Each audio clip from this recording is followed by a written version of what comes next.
അല്ല, ആരെയും സനൂപേട്ടനും ഇപ്പൊ വരാന്ന് പറഞ്ഞിട്ടല്ലേ ഫ്രണ്ടിന്റെ വീട്ടിൽ പോയത്? എന്നിട്ട് അവരെ അമ്പലത്തിലേക്ക് കണ്ടില്ലല്ലോ. ഷീതു കുളത്തിന്റെ അടുത്തേക്ക് നടക്കുന്നതിനിടയിൽ സംശയത്തോടെ അവരോട് ചോദിച്ചു. ഞാനും അതിപ്പോ ആലോചിച്ചതേ ഉള്ളൂ ചേച്ചി. ആര് ചേച്ചി ഇല്ലാതെ സെൽഫി എടുത്തു എന്നറിഞ്ഞാ പിന്നെ അത് മതി. ഞാനൊന്ന് വിളിച്ചു നോക്കട്ടെ. അതും പറഞ്ഞ് നന്ദ ഫോൺ എടുത്ത് ആര്യയുടെ ഫോണിലേക്ക് വിളിച്ചു. അവൾ ഇപ്പൊ വരാമെന്നും അമ്പലത്തിന്റെ അടുത്ത് എത്താറായെന്നും തിരികെ മറുപടി പറഞ്ഞു. ചേച്ചിക്ക് താമര വേണോ? നന്ദ ഷീതുവിനെ നോക്കി ചോദിച്ചു. വേണ്ട വേണ്ട, നീ അങ്ങോട്ടൊന്നും ഇറങ്ങണ്ട, മാറി നിൽക്ക്. കുളത്തിലേക്ക് ഇറങ്ങാൻ പോയ നന്ദയുടെ കയ്യിൽ പിടിച്ച് പുറകിലേക്ക് വലിച്ചുകൊണ്ട് ഷീതു പറഞ്ഞു. ചേച്ചി ചേച്ചി ഇങ്ങനെ പേടിക്കാതെ. ചേച്ചി ആദ്യമായിട്ട് ഇവിടേക്ക് വരുന്നത് കൊണ്ടാ ഇങ്ങനെയൊക്കെ പേടി തോന്നുന്നത്. ഞങ്ങളൊക്കെ സ്ഥിരം വരുന്നതല്ലേ, ഇവിടെ പേടിക്കാനൊന്നുമില്ല. നന്ദ അവളെ സമാധാനപ്പെടുത്തിക്കൊണ്ട് പറഞ്ഞു. ഈ കെയറിംഗ് ഒക്കെ സ്വന്തം കുഞ്ഞിനോട് ഉണ്ടായിരുന്നെങ്കിൽ അതിനെ ഒറ്റയ്ക്കാക്കിയിട്ട് ഇവിടെ ആഘോഷിക്കാൻ വന്ന് നിൽക്കില്ലായിരുന്നു. സനൂഷ ഷീതുവിനെ കുത്തുന്നത് പോലെ അവിടെ നിന്ന് സംസാരിച്ചു. അവൾ അങ്ങനെ പറയുന്നത് കേട്ടതും ഷീതുവും പെൺപിള്ളേരും തിരിഞ്ഞ് അവളുടെ മുഖത്തേക്ക് നോക്കി. അല്ല, ഞാനങ്ങ് പറഞ്ഞതാ. ഒരു മോളുണ്ടെന്നല്ലേ പറഞ്ഞത്? ആ കുഞ്ഞിനെ ഒറ്റയ്ക്കാക്കിയിട്ട് ഇവിടെ വന്ന് നിൽക്കണ്ടായിരുന്നു. സ്വന്തം കുഞ്ഞിനോടില്ലാത്ത കെയറിങ് ഇപ്പൊ കണ്ട അനിയത്തിമാരോട് കാണിക്കുന്നത് കൊണ്ട് പറഞ്ഞതാണേ. സനൂഷ വീണ്ടും സനൂഷേ, ഷീതു വിളിച്ചതും അവൾ എന്താണെന്നുള്ള അർത്ഥത്തിൽ അവളുടെ മുഖത്തേക്ക് നോക്കി. ഞാൻ എൻ്റെ കുഞ്ഞിനെ സുരക്ഷിതമായിട്ടുള്ള കരങ്ങളിൽ ഏൽപ്പിച്ചിട്ട് തന്നെയാ ഇവിടെ വന്ന് നിൽക്കുന്നത്. അവൾ നിൽക്കുന്നത് അവളുടെ പപ്പയുടെ കൂടെയാ. അവളുടെ അമ്മച്ചിയുടെയും അപ്പച്ചൻ്റെയും അപ്പാപ്പന്മാരുടെയും ഒക്കെ കൂടിയാ അവളുള്ളത്. അവരൊക്കെ അവളെ സുരക്ഷിതമായിട്ട് നോക്കുമെന്ന് എനിക്ക് ഉറപ്പുള്ളത് കൊണ്ടാ ഞാൻ ഇവിടെ ധൈര്യമായിട്ട് നിൽക്കുന്നേ. അല്ലാതെ എൻ്റെ കുഞ്ഞിനെ മറന്നിട്ട് ഇവിടെ വന്ന് നിൽക്കേണ്ട കാര്യം എനിക്കില്ല. അവൾ തിരികെ മറുപടി പറഞ്ഞു. സനൂഷ അങ്ങനെ കുത്തി ഓരോന്ന് പറയുന്നത് കേട്ട് പെൺപിള്ളേർക്ക് എല്ലാവർക്കും തന്നെ ദേഷ്യം വരുന്നുണ്ടായിരുന്നു. ചേച്ചി, ചേച്ചിയുടെ ഭർത്താവിൻ്റെ വീട്ടുകാരെ പോലെയാണ് എല്ലാവരും ഒന്ന് ചേച്ചി തെറ്റിദ്ധരിക്കരുത്. ചേച്ചിയും അമ്മായിമ്മയും അത്ര സെറ്റപ്പ് അല്ലാത്തത് കൊണ്ടാണ് ചേച്ചി മക്കളെ അവിടെ നിർത്താതെ വരുമ്പോഴൊക്കെ അവരെ ഇങ്ങോട്ടേക്ക് കൊണ്ടുവരുന്നത്. കാരണം അവരവരുടെ കൊച്ചുമക്കളെ നോക്കുന്നൊന്നും ചേച്ചി പിടിക്കത്തില്ല. മക്കളെ തിരിച്ച് അവരുടെ സൈഡിലാക്കി ചേച്ചിക്കെതിരെ സംസാരിപ്പിക്കുമോ എന്നുള്ള പേടിയുണ്ടല്ലേ പോകുന്നിടത്ത് അത്രയും ചേച്ചി കൊച്ചുങ്ങളെയും കൊണ്ടുപോകുന്നത്. പിന്നെ സാരിത്തുമ്പി നടക്കുന്ന ഈ റിനോഷേട്ടൻ, അതും ഈ പറഞ്ഞതുപോലെ ചേച്ചി പോകുന്നിടത്തെല്ലാം എന്തിനാ ഏട്ടനെ കൊണ്ടുപോകുന്നത്? അത്ര വിശ്വാസമാണല്ലേ ഏട്ടനെ ഒറ്റയ്ക്ക് വിടാൻ? തിരിച്ചവൾക്ക് മറുപടി കൊടുത്തു. എല്ലാം കൂടി കേട്ടതും സനോഷയ്ക്ക് എങ്ങനെയെങ്കിലും അവിടെ നിന്ന് പോയാൽ മതിയെന്ന. നിങ്ങൾ എന്തോ നോക്കി നിൽക്കുവാ, വാ ഇങ്ങോട്ട്. അവന്റെ മുഖത്തേക്ക് നോക്കി പറഞ്ഞ് ദേഷ്യത്തോടെ സനൂഷ അവിടെ നിന്നും നടന്നു. റിനോഷ് അവരെ ഒന്ന് നോക്കി ചിരിച്ചിട്ട് സനൂഷയുടെ പുറകിലും പോയി. ഇങ്ങനെ ഒരു പെങ്കോന്തൻ. അവർ പോകുന്നത് കണ്ടതും വീണ റിനോഷിനെ നോക്കി അവിടെ നിന്ന് പറഞ്ഞു. നീ അങ്ങനെയൊന്നും പറയണ്ടായിരുന്നു നന്ദേ. ഒന്നുമില്ലെങ്കിലും അവൾ നിന്റെ ചേച്ചിയല്ലേ. അത് കേട്ടതും ഷീതു അവളെ നോക്കി പറഞ്ഞു. അതെന്താ, ചേച്ചി എന്റെ ചേച്ചിയല്ലേ? സനൂഷ് ചേച്ചിയെ പോലെ തന്നെയാ എനിക്ക് ചേച്ചി. ദേവച്ചന്റെ മോൾ എനിക്കെന്താ അന്യതാണോ? അവൾ തിരികെ ചോദിച്ചു. ഞാൻ അങ്ങനെ പറഞ്ഞതല്ല. എൻ്റെ മുമ്പിൽ വെച്ച് അവളെ അങ്ങനെയൊക്കെ പറയുമ്പോൾ എന്നെ കണ്ടതുകൊണ്ടാ അവളെ നിങ്ങൾ ഇങ്ങനെ കുറ്റപ്പെടുത്തി സംസാരിക്കുന്നതെന്ന് അവൾക്ക് തോന്നില്ലേ? അപ്പോൾ സനൂഷ് ചേച്ചി ചെയ്തതെന്താ നല്ല കാര്യമാണെന്നാണോ ചേച്ചി പറയുന്നേ? അത് കേട്ടതും ആരുഷി അവളെ നോക്കി ചോദിച്ചു. അത് തന്നെയാ ഞാനും പറയുന്നേ. ചേച്ചി ആദ്യമായിട്ടല്ലേ കാണുന്നേ? അപ്പൊ ചേച്ചി അങ്ങനെ കുറ്റപ്പെടുത്തിയാണോ സംസാരിക്കേണ്ടത്? അവര് പറയുന്നത് കേട്ട് എന്റെ നാവൻ തരിക്കുന്നുണ്ടായിരുന്നു തിരിച്ചു മറുപടി പറയാൻ. പക്ഷെ ഞാനെന്തേലും പറഞ്ഞാൽ പിന്നെ അത് വലിയ പ്രശ്നമാകും, നാത്തും പോരാകും. അതുകൊണ്ടാ ഞാനൊന്നും മിണ്ടാതെ നിൽക്കുന്നത്. അല്ലാതെ എനിക്ക് തിരികെ പറയാൻ അറിയാഞ്ഞിട്ടല്ല. പിന്നെ ഇവളുള്ളതാ ഞങ്ങൾക്കൊക്കെ ഒരു ധൈര്യം. ഇവളാകുമ്പോൾ കണ്ണടച്ച് പറയാനുള്ളതൊക്കെ അങ്ങ് പറഞ്ഞേക്കും. വീണ നന്ദയെ നോക്കി പറഞ്ഞു. പിന്നെ എല്ലാം കേട്ട് മിണ്ടാതിരിക്കാനൊന്നും എനിക്കറിയില്ല. എനിക്കാണെങ്കിൽ എൻ്റെ നാവിങ്ങനെ തരിച്ചുകൊണ്ടിരിക്കും ഇങ്ങനെ ഓരോന്നൊക്കെ കേൾക്കുമ്പോൾ. നന്ദ തിരികെ അവളെ നോക്കി പറഞ്ഞതും അവർക്കെല്ലാവർക്കും ചിരി വന്നു. നമുക്ക് ഇവിടെ നിന്ന് കുറച്ച് സെൽഫി എടുത്താലോ? നന്ദ ചോദിച്ചു. അത് തന്നെ, ആ പാരട്ട പെണ്ണുമ്പുള്ള ഭർത്താവിനെ വിളിച്ചുകൊണ്ട് പോയില്ലേ? ഇനിയിപ്പോൾ സെൽഫി എടുക്കുന്നത് കൊണ്ട് കുഴപ്പമൊന്നുമില്ല. അവരുണ്ടെങ്കിൽ പിന്നെ അവരെ വിളിക്കാതെ സെൽഫി എടുക്കാൻ പറ്റുമോ? എനിക്കാണെങ്കിൽ നമ്മുടെ ഫോട്ടോയിലൊന്നും അവർ നിൽക്കുന്ന ഇഷ്ടമേ അല്ല, ആ ഋഷിയും പറഞ്ഞു. അങ്ങനെയൊന്നും പറയാതെ ആരൂ. ഷീതു അവളുടെ മുഖത്തേക്ക് നോക്കി. ചേച്ചി, നമ്മുടെ വീട്ടിൽ വന്ന ചേട്ടന്റെ ഭാര്യ തന്നെയല്ലേ ചേച്ചി? വീണ ചോദിച്ചതും ഷീതു അവൾ എന്താ അങ്ങനെ ചോദിക്കുന്നത് എന്നുള്ള അർത്ഥത്തിൽ അവളുടെ മുഖത്തേക്ക് നോക്കി. അല്ല, അല്ലാതെ മദർ തെരേസ ഒന്നും അല്ലല്ലോ. വീണ തിരികെ മറുപടി പറഞ്ഞതും 3 പേരും കൂടി ചിരിക്കാൻ തുടങ്ങി. ഷീതു അവളെ ഒന്ന് കൂർപ്പിച്ചു നോക്കി. പിന്നെ അവളുടെ ചെവിയിൽ പിടുത്തമിട്ടു, ചെറുതായിട്ടൊന്ന് കിഴുക്കി. ആ, സോറി സോറി സോറി, വീണ ചിരിച്ചുകൊണ്ട് പറഞ്ഞതും അവളും പുഞ്ചിരിച്ചു. പിന്നെ അവർ 4 പേരും കൂടി നിന്ന് സെൽഫി എടുക്കാൻ തുടങ്ങി. നീ എന്താടാ വിഷ്ണു ഇങ്ങനെ ആലോചിച്ചുകൊണ്ട് നിൽക്കുന്നേ? അമ്പലത്തിന്റെ ആൽത്തറയുടെ അടുത്തായിട്ട് നിൽക്കുന്ന വിഷ്ണുവിനെ നോക്കി അവന്റെ കൂട്ടുകാരൻ സംശയത്തോടെ ചോദിച്ചു. എടാ, ഞാൻ ഇങ്ങോട്ടേക്ക് വന്നപ്പോൾ എന്നെ ഒരു പെണ്ണ് വന്നിടിച്ചു. വിഷ്ണു അവനെ നോക്കി മറുപടി പറഞ്ഞു. അത് കേട്ടതും അവൻ വിഷ്ണുവിനെ വല്ലാതെ ഒന്ന് നോക്കി. എന്താടാ, മനസ്സിൽ കയറി കൊളുത്തിയോ? അവൻ കളിയാക്കിക്കൊണ്ട് ചോദിച്ചു. ഹാ, അങ്ങനെയൊക്കെ പറയാം മോനെ. ഇവിടെയൊന്നും കണ്ടിട്ടില്ല. നാഗമഠത്തിലെ പിള്ളേരുടെ ഒപ്പമാണ് വന്നത്.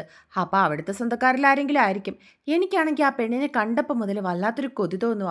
അതുമാത്രമല്ല, അവളുടെ ആ മണം അതെൻ്റെ മൂക്കിൽ നിന്നും പോകുന്നതേയില്ല. അവൻ കണ്ണുകളടച്ചൊന്ന് ശ്വാസം വലിച്ചുകൊണ്ട് അവനെ നോക്കി പറഞ്ഞു. നാഗമഠത്തിലെ പിള്ളേരുടെ ഒപ്പോ? എങ്കിൽ പിന്നെ നീ നോക്കാതിരിക്കുന്ന വിഷ്ണു നല്ലത്. അവൻ്റെ കൂട്ടുകാരൻ താക്കിയതുപോലെ അവനോട് പറഞ്ഞു. എനിക്കറിയാം അവിടെ കയറി തൊട്ട് കളിക്കാൻ പറ്റില്ല എന്ന് എനിക്ക് നന്നായിട്ട് അറിയാം. പക്ഷേ എന്തോ മനസ്സിൽ നിന്നും മായുന്നതേയില്ല ആ പെണ്ണ്. വല്ലാത്തൊരു ലഹരി പോലെ. എൻ്റെ ജീവിതത്തിൽ ഇതുവരെയും ഇതുപോലൊരു പെണ്ണിനെ ഞാൻ കണ്ടിട്ടില്ല. ശരീരമൊക്കെ എന്താ ഒരു വടിവ്.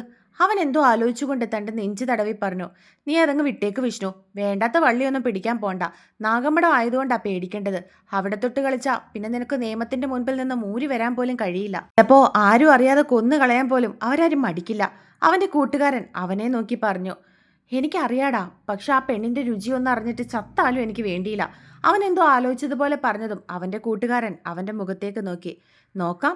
അവനെന്തോ ഉദ്ദേശിച്ചതുപോലെ തന്റെ കൂട്ടുകാരനെ നോക്കി ചിരിച്ചുകൊണ്ട് പറഞ്ഞിരുന്നു. പിള്ളേർ സെറ്റിനെ നോക്കി വരികയാണ് ആര്യ. ഫോൺ വിളിച്ചതും അവർ 4 പേരും അമ്പലക്കുളത്തിന്റെ അടുത്തുണ്ടെന്ന് പറഞ്ഞിരുന്നു. ഇത് നോക്കുമ്പോൾ കാണുന്നത് 4 പേരും കൂടി സെൽഫി എടുത്തുകൊണ്ട് നിൽക്കുന്നതും. അത് കണ്ടതും ആര്യയ്ക്ക് ദേഷ്യം വന്നു. ആര്യ ഇന്ന് എല്ലാത്തിനും 2 കൊടുക്കുമെന്നുള്ള രീതിയിൽ അവരുടെ അടുത്തേക്ക് നടന്നു. ഡി, പുറകിൽ നിന്നും ആരോ വിളിക്കുന്നത് പോലെ തോന്നിയതും 4 പേരും തിരിഞ്ഞു നോക്കി. ദേഷ്യത്തോടെ ഇളിയിൽ കൈകുത്തി നിൽക്കുകയായിരുന്നു അവൾ. അവളെ കണ്ടതും 4 പേരും ഒരുപോലെ ചിരിച്ചു കാണിച്ചു. എന്നെ കൂട്ടാതെ ഇവിടെ വന്നൊന്ന് സെൽഫി എടുക്കുവാണോ?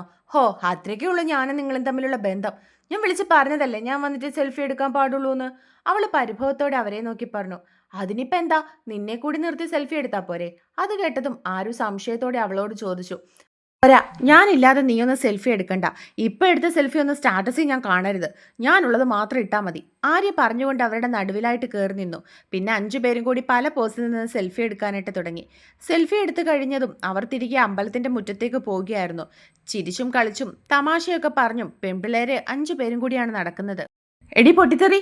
പെട്ടെന്നാണ് ഒരു പുരുഷന്റെ ശബ്ദം കേട്ടത്. അവനങ്ങനെ വിളിക്കുന്നത് കേട്ടതും എല്ലാവരും തിരിഞ്ഞു നോക്കി. കുറെ ചെറുപ്പക്കാര് പിള്ളേര് മതിലിനോട് ചേർന്ന് ബൈക്കിലും മറ്റുമായിട്ട് അമ്പലത്തിന്റെ മുറ്റത്ത് ഇരിപ്പുണ്ടായിരുന്നു.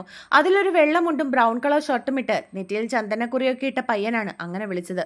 ദോ നിന്നെ നിന്റെ ശത്രു വിളിക്കുന്നു നന്ദേ. അത് കേട്ടതും വീണ ചിരിച്ചുകൊണ്ട് നന്ദയെ കളിയാക്കി പറഞ്ഞു. അവളെ അങ്ങനെ വിളിക്കുന്നത് കേട്ടതും നന്ദയ്ക്ക് ആകെ ദേഷ്യം വരുന്നുണ്ടായിരുന്നു. ഇവനെ ഇന്ന് ഞാൻ, അവൾ പറഞ്ഞുകൊണ്ട് അവരുടെ അടുത്തേക്ക് പോകാൻ തുടങ്ങി. നീ ഇതെങ്ങോട്ടാ പോകുന്നത്? ഷീതു പെട്ടെന്ന് അവളുടെ കയ്യിൽ പിടിച്ചു നിർത്തി. ചേച്ചി ഒന്ന് വിട്ടേ, ഞാൻ അവനെ 2 കൊടുത്തിട്ട് വരട്ടെ. പൊട്ടിത്തെറി അവന്റെ മറ്റവളാണെന്ന് അവന്റെ മുമ്പിൽ ചെന്നൊന്ന് പറഞ്ഞിട്ട് വരട്ടെ ഞാൻ. നന്ദ ദേഷ്യം കൊണ്ട് വിറച്ചു. നന്ദ, ഞാൻ പറയുന്ന കേക്ക്. ഇത് അമ്പലല്ലേ? ഇവിടെ വെച്ചാണോ വഴക്കുണ്ടാക്കുന്നേ? അല്ല, അവൻ എന്തിനാ നിന്നെ അങ്ങനെ വിളിക്കുന്നേ? അതാരാ? നിങ്ങൾക്കറിയാവുന്നതാണോ? ഷീതു സംശയത്തോടെ അവരെ നോക്കി ചോദിച്ചു. അത് പറയാനാണെങ്കിൽ ഒരുപാടുണ്ട് ചേച്ചി. അവന്റെ പേര് ആകാശ് എന്നാ. അവൻ ആരാണെന്ന് ചോദിച്ചാ അവനാ നമ്മുടെ നന്ദയുടെ പ്രധാന ശത്രു. ആരുഷി ചിരിച്ചുകൊണ്ട് പറഞ്ഞു. അതിനെ ഇവക്കെങ്ങനെ ശത്രു വരുന്നേ? എനിക്കൊന്നും മനസ്സിലാവുന്നില്ല. ഷീതു വീണ്ടും സംശയത്തോട് ചോദിച്ചു. അതൊക്കെ ഒരു വലിയ കഥയാ ചേച്ചി, വായോ പറയാം. വീണ അവളുടെ കയ്യിൽ പിടിച്ചുകൊണ്ട് പറഞ്ഞു. ശേഷം അവർ 5 പേരും കൂടി മുൻപിലേക്ക് നടന്നു. പൊട്ടിത്തെറി! അവൻ വീണ്ടും വിളിച്ചു. നന്ദ ദേഷ്യത്തോടെ അവനെ തിരിഞ്ഞു നോക്കി. അവൻ പെട്ടെന്ന് അവളെ നോക്കി നെഞ്ചിലൊന്ന് തടവിയിട്ട് മയങ്ങി വീഴുന്നത് പോലെ അവന്റെ കൂട്ടുകാരന്റെ തോളിലേക്ക് ചാഞ്ഞു. അവന്റെ കൂട്ടുകാരൊക്കെ അത് കണ്ട് ചിരിക്കുകയായിരുന്നു. വന്നേ. ആര്യ അവളുടെ കയ്യിൽ ബലമായി പിടിച്ചുകൊണ്ട് അവിടെ നിന്നും പോയിരുന്നു. വല്ലതും നടക്കുവോടാ? ആകാശിന്റെ അടുത്ത് നിന്ന പയ്യൻ അവനെ നോക്കി ചോദിച്ചു. ഇനി എന്ത് സംഭവിച്ചാലും ഞാൻ അവളെ കൊണ്ടേ പോളൂ. ആകാശ് ചിരിച്ചുകൊണ്ട് തിരികെ പറഞ്ഞതും അവരെല്ലാവരും പുഞ്ചിരിച്ചിരുന്നു. ഇനി പറ, എന്താ ശത്രുതയുടെ കഥ? ഷീതു സംശയത്തോടെ അവരോട് ചോദിച്ചു. അത് ഇവർ 2 പേരും നേഴ്സറിയിൽ ഒന്നിച്ചായിരുന്നു പഠിച്ചിരുന്നത്. ഇവളാണെങ്കിൽ കുഞ്ഞുനാൾ മുതലേ കുറച്ച് വാശിക്കാരിയാ. തൊട്ടതിനും പിടിച്ചതിനും ഒക്കെ ദേഷ്യം. ദേഷ്യം വന്നാൽ കൈ കിട്ടുന്ന സാധനമൊക്കെ ഒരൊറ്റ ഏറാണ്. അവരാണെങ്കിൽ നേരെ തിരിച്ചു, സമാധാനപ്രിയൻ. വീണ അവളെ നോക്കിയതിനു ശേഷം ഷീതുവിനെ നോക്കി പറഞ്ഞു. എന്നിട്ട്? അവൾ സംശയത്തോട് ചോദിച്ചു. എന്നിട്ടൊന്നുമില്ല, ചേച്ചി ഇങ്ങോട്ട് വന്നേ. അവളുടെ കയ്യിൽ പിടിച്ചുകൊണ്ട് പറഞ്ഞു. ഹാ, നിക്കു പെണ്ണേ, എന്താ കഥയെന്ന് ഞാനും കൂടി അറിയട്ടെ. ഷീതു അവളുടെ കയ്യിൽ പിടിച്ചു നിർത്തി. അങ്ങനെ നേഴ്സറി കഴിഞ്ഞ് 1ഉം 2ഉം 3ഉം 4ഉം ക്ലാസ് കഴിഞ്ഞു. 2 പേരും 8ാം ക്ലാസ്സിലെത്തി. ഒരേ ക്ലാസ്സിലാണെങ്കിലും വലിയ കൂട്ടൊന്നും അല്ലായിരുന്നു ഇവർ 2 പേരും കൂടി. അങ്ങനെ ഒരു ദിവസം ക്ലാസ്സിൽ വെച്ച് ഇവളുടെ കൂട്ടുകാരിയും തമ്മിൽ വഴക്കുണ്ടായി. എന്തിനാണെന്ന് ഇവള് പറഞ്ഞിട്ടില്ല ഇന്ന് വരെ. എത്ര ചോദിച്ചാലും ഇവള് പറയേയില്ല. അങ്ങനെ വഴക്കുണ്ടായപ്പോൾ ഇവള് ചോറുപാത്രം എടുത്ത് എറിഞ്ഞു. നേരെ ചെന്നത് അവന്റെ നെറ്റിയിലേക്കും. അവന്റെ നെറ്റിയാണെങ്കിൽ നെല്ലിക്ക പോലെ വീർത്തു വന്നു. അന്നത് സ്കൂളിൽ ഭയങ്കര പ്രശ്നം ഉണ്ടാക്കി. അവന്റെ വീട്ടുകാരൊക്കെ കംപ്ലൈന്റ് ആയിട്ട് വന്നു. വാട്ടിൽ നിന്ന് അച്ഛനും പോയിരുന്നു. ആര് ചിരിച്ചുകൊണ്ട് പറഞ്ഞു. ആഹാ, എന്നിട്ട്? ഷീതു വീണ്ടും ചോദിച്ചു. അന്ന് മുതൽ ഇവനെ ഇവക്ക് കണ്ടുകൂടാ. അവനാണെങ്കിൽ അന്ന് മുതൽ ഇവളെ കളിയാക്കി പൊട്ടിത്തെറിയെന്നാ വിളിക്കുന്നത്. തരം കിട്ടുമ്പോഴൊക്കെ ഇവളെ ഇട്ട് വാട്ടും. ഇവൾക്കാണെങ്കിൽ അന്ന് അവൻ വീട്ടുകാരെയൊക്കെ വിളിച്ചുകൊണ്ട് വന്ന് പ്രശ്നം ഉണ്ടാക്കിയത് ഭയങ്കരമായിട്ട് സങ്കടവും ദേഷ്യമൊക്കെ ആയി. അതിൻ്റെ കൂടെ അവൻ്റെ ഈ കളിയാക്കിക്കൊണ്ടുള്ള വിളിയും. അന്ന് മുതൽ ശത്രുക്കളായത് ഇവർ 2 പേരും. ഇന്നിപ്പോൾ ഡിഗ്രി വരെയായി. എന്നിട്ടും അതിനൊരു മാറ്റവും വന്നിട്ടില്ല. അവനാണെങ്കിൽ ഇവളെ കണ്ടു കഴിഞ്ഞാൽ സ്ഥലവും സന്ദർഭവും ഒന്നും നോക്കില്ല. ഇങ്ങനെ വിളിച്ച് കളിയാക്കിക്കൊണ്ടിരിക്കും. ആര്യ പറയുന്നത് കേട്ട് ഷീതു ചിരിച്ചു. നിനക്കൊന്നും പറയാനില്ലേടി? അവരൊക്കെ പറയുന്നത് കേട്ടിട്ട് ഒന്നും മിണ്ടാതെ നിൽക്കുന്ന നന്ദയുടെ മുഖത്തേക്ക് നോക്കി അവൾ ചോദിച്ചു. ഞാനെന്ത് പറയാനാ? എൻ്റെ കഥ മുഴുവൻ എൻ്റെ 3 നാത്തൂമാരും കൂടി പറഞ്ഞു തന്നില്ലേ ചേച്ചിക്ക്? നന്ദ അവളെ നോക്കി പറഞ്ഞതും അവരെല്ലാവരും പുഞ്ചിരിച്ചു. എൻ്റെ കഥയൊക്കെ പറഞ്ഞു കഴിഞ്ഞല്ലോ, എങ്കിൽ പിന്നെ നടക്കങ്ങോട്ട്.